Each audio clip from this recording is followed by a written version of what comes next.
All right, so this is an excellent question. Let me use this microphone to make sure you can hear me. So your question is about the fours, right? So you said that you are five and you have two children who are fours, right? Now, when we look at the numbers, the four is actually a challenge for the five. Just think of it this way: the four is the home, the five is the traveler. So most of the time, they're going to be going in different direction. Now you can look at it at another way that the four is ruled by the moon, the mother, Cancer. The five is ruled by Leo, the son, the father. Somebody's always having to lead in the traditional sense of it.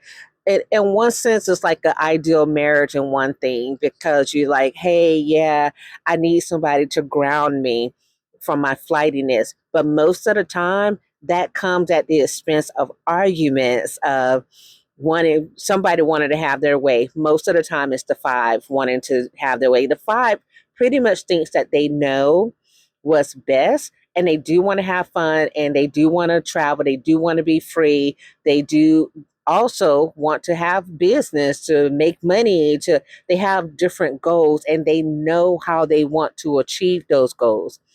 Most fours are practical.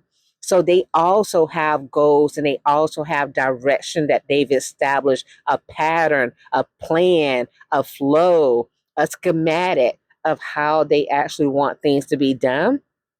So this becomes an issue where the one energy that separates the two is somebody's always trying to be in charge. Somebody's always wanting to pull the other one in their direction.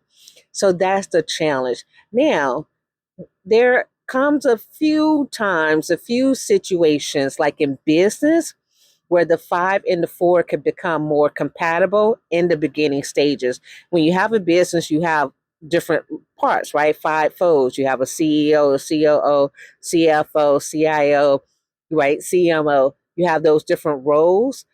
A five and a four could work in business if they know that I'm responsible for this part, you're responsible for that part, and together we'll make it happen. Most of the time, they need to have a third party there to kind of make it all work. So, in your case, you said your husband is a seven, right? There's 3 degrees of separation between a seven and a four, which means communication and also some fun. So, if your husband is good at communicating with the fours, then that husband would bridge the gap between you and the fours. Okay. I hope this helps. Thanks for the question.